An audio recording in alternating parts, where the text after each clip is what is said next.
qodobka labaad ayaan soo qaadanaynaa oo ah naftaada ood xakameyn karto self control oo ah af German Selbststeuerung يعني maxaa la dhahaa where with my anger ama wohin mit meine Wut xanaaqayga xageen u dhigaa oo kale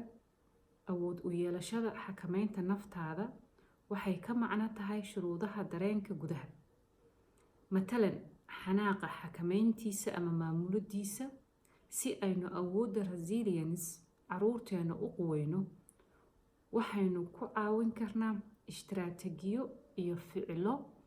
aynu la nimaadno kuwaas oo ka caawin dareenkooda iyo dhiiranaantooda si qaabaysan in ay ugu dhaqmaan waxaynu muujin karaa in aynu garab taaganahay markay ficil la yimaadaan aan tusno wadadii ay ku heli lahaayeen caawimaad markay u baahdaan annaga waarid ahaan waxay tahay in aynu caruurteena aqbalno sida ay yihiin ku aqbalno oo aynaan cilad uga dhigin meesha uu ka daciifsan yahay hadduu cunugu dareenkiisa soo bandhigo laga aqbalo ee aan lagu celin ilmuhu waa in uu dareemo in waaridku shuruud la-aan jecel yihiin aqoonsana yihiin waa in waaridku muujiyaan furfurnaan dabacsanaan la tusaa caruurta si ay ula yimaadaan horumar hadday dhacdo in ilmuhu dugsiga ama iskuulka ka yimaadaan asagoo caro iyo xanaaq ka muuqdo waqti si uu ku soo dego kadib si degan ugu wareyso wixii dhacay adoon ku adkayn oo aadan dhihin maxaa dhacay waryaa ii sheeg yaa ku soo dilay yani waxyaalahaas oo dhan looma baahna si tartiib ah cunuga tusaale ilmuhu asagoo xanaaqsan hadduu guriga yimaado in maxaa la dhahaa markaa si degan yani aad u weydiin kartid oo dhihi kartid hooyo maanta adoo xanaaqsan baan u jeeday inaad albaabka soo gashay xataa albaabkiibaa yani aan maqlayay inaa si xooga u xirtay marka yani aniga laftirkayga marmar dee waan xanaaqaayo waan jeclaha amba inaan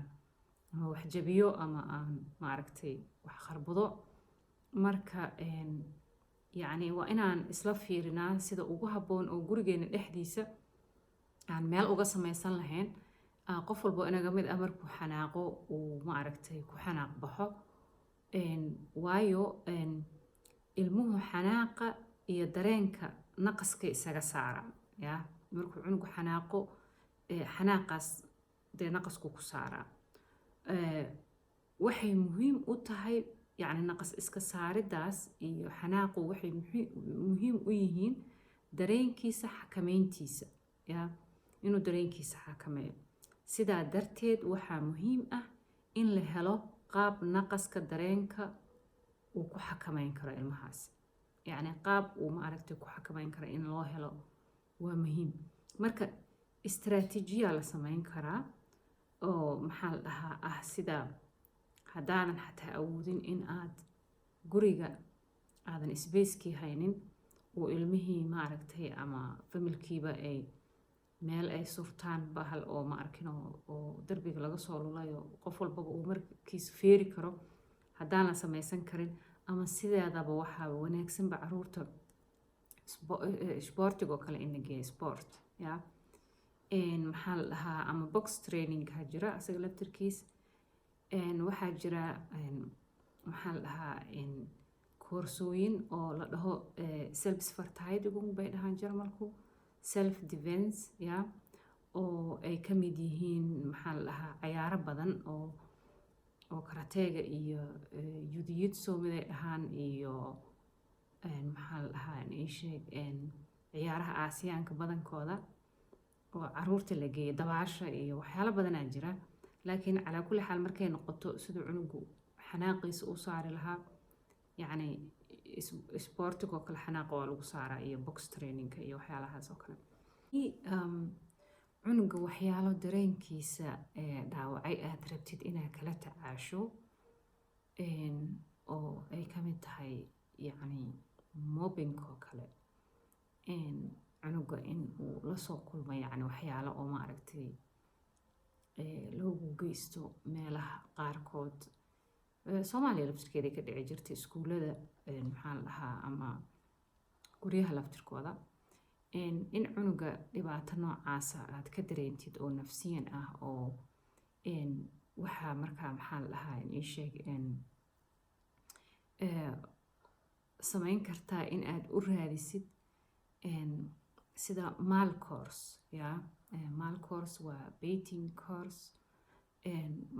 masawiraada yani maxaa la dhahaa caruurta waa inaad therapy la geeyaa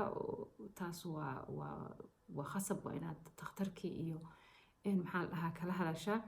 laakiin adiga waxaa samayn kartid baa waxay tahay inaad koorsooyinkaas geysid cunuga waayo caruurtu dareenkooday ku cabiraan oo xataa maarkinoo marka maxaa la dhahaa la rabo in cunugan la ogaado wixii ku dhacay waxaa loo dhiibaa qalimada oo maaragtay maxaa la dhahaa leh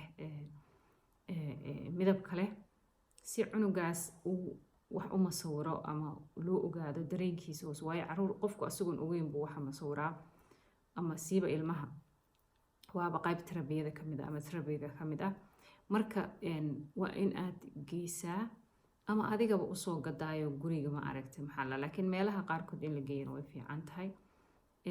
waad geyn kartaa taas waxaa kaloo samayn kartaa maxaa la dhahaa ethics ama moral philosophy inay sax tahay aan u malaynaya ingiliishka in saa loogu dhawaaqo waa habdhaqanka inaad wax iska weydiiso saasuu google-ku noo sheegay filosofiyada runtii waxaa umalaynaa laba qaybood inay kala tahay oo yacni laba qaybood saasana ma kala aha Streben nach Erkenntnis über den Sinn des Lebens yacni qofku inuu iska weydiiyo maxaa la dhahaa macnaha nolosha ya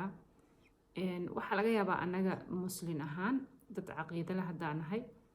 in aanba naqaanaba macnaha nolosheena in ilaahay wuxuu noo keenay koonka kan inaan naqaano laakiin qaybta labaad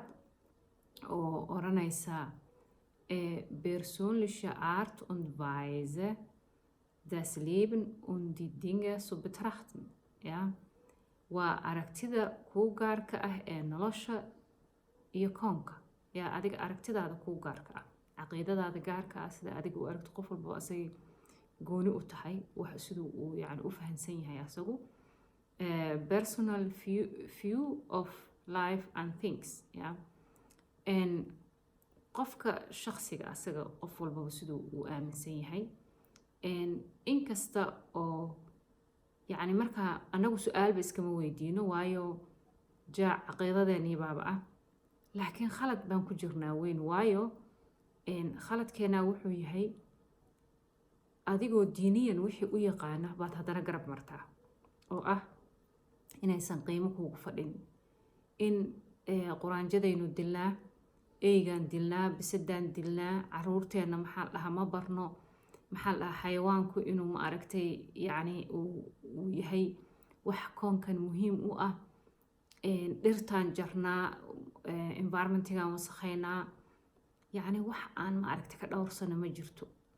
waxyaalahaas oo dhanna yacni waxay soo gelayaan aragtidaada yacni inaad wax iska weydiisid koonkan iyo maxaa la dhahaa waxa kugu xeeran noolaha kugu xeeran wax walba waa noole macal dhirtu waa noole waxaa noole ahayn ma jiro yacni ixtiraam inay kugu leeyihiin in kaa nabad galaan in aad cunugii bartid naftaadan aad bartid ay muhiim tahay inaad wax walbaba qiimahooda aada ogaatid yaa iyo waxay u joogaan adduunka kan laakiin anagu ma sameyno badanaa runtii waxaan sameyna maaha marka taasay aniga kulleyba igala dhigan tahay in wax badan maskaxdaada ka shaqaysiisid isweydiisid maxaa ka dambeeya, maxay waxaan u dhaceen, maxay yacni adoo aan anaga baqdinna waxaa isgelinaa oo maaragtay xoogaa qofka maskaxdiisii awal waaba waxaa la oranayaba 95% maskaxda ma ahayd wax saas ma isticmaalo qofku 5% oo kamid ah isticmaalna inta kalena waaba yaa shantiiba anagu waxaan laga yaabaa inaan hal xataa aynaan isticmaalin. laakiin diinta iyo isma diidana waxyaalo badan oo maanta adduunkan jooga muslimka laga soo gaar, laakiin muslimiintii xorta ahayd bay ahayd. muslimka maanta xor ma aha, asaga dhexdiisaan unu xor ku ahayn. laakiin ma rabo aniga tamada muslimka inaan galaha laga raali ahaado. calaa kulli xaal ilmahaaga in uu xoogaa nolosha wax iska weydiiyo, inaa uga jawaabto su-aalaha uu ku weydiina. waayo anagu ilmaha cawdu bilaa muxuu sheegay, qofka weyn afkiisuu fiirinayaa, su-aala aakhiraad buu wadaa. waxyaala saasaan ilmaha ku dhahnaa. wax fiicanna maaha qofka inaad maxaa la dhahaa wax uu fahmo way fiican tahay. marka waxaa jirta mahmaah jarmal ah oo la yiraahdo yacni qofkaas waa maxaa la dhahaa seine Philosophie lautet leben und leben lassen. yacni adigana noolaa asaga ha noolaada, waxba qof walbaba siduu rabo asaga u noolaa, asagay u taalaa moogta. adiga aakhir laguu soo istaajin maayo qofkaan moogta. marka waxay noqon kartaa filosofiyadaas yacni oo qaybta dambe waxay noqon kartaa yacni waxay noqon kartaa yacni thinking, way of thinking, attitude. yacni qof walba wuxuu asaga aaminsan yahay moogta. qof walba aaminaadiisa oo af Jarmal markaas Denkart, Denkweise, Einstellung, waxyaalahaas oo dhan. waxaas oo dhan caruurta yacni maxaa la dhahaa waxaan ka wadaa hadda waxyaalihii hore aan usoo sheegnay oo qaabka cunuga aada u caawinaysid iyo meelaha aad geyn kartid oo isboortigii iyo maxaa la dhahaa self defensigii iyo waxyaalahaas oo dhan aan kasoo hadalnay. waxaas oo dhan caruurta ishtreeska, unsicherheit, ishubid la-aanta, xanaaqa iyo markay madluun yihiin oo trawa ay dhahaan Jarmalku. yacni waxaad kaloo geyn kartaa waa qofkii raba, laakiin qofkii oo dad badan waxaa laga yaabaa inay isan jeclayn, laakiin Schlagzeug waa maxaa la dhahaa Jarmalku waxay dhahaan durbaanka.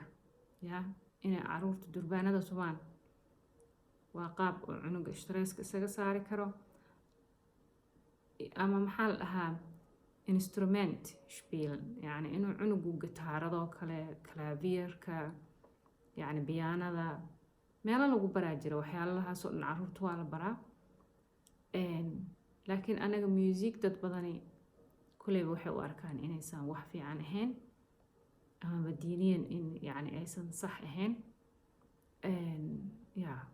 qofka asagaa joyskiisa iska leh. marka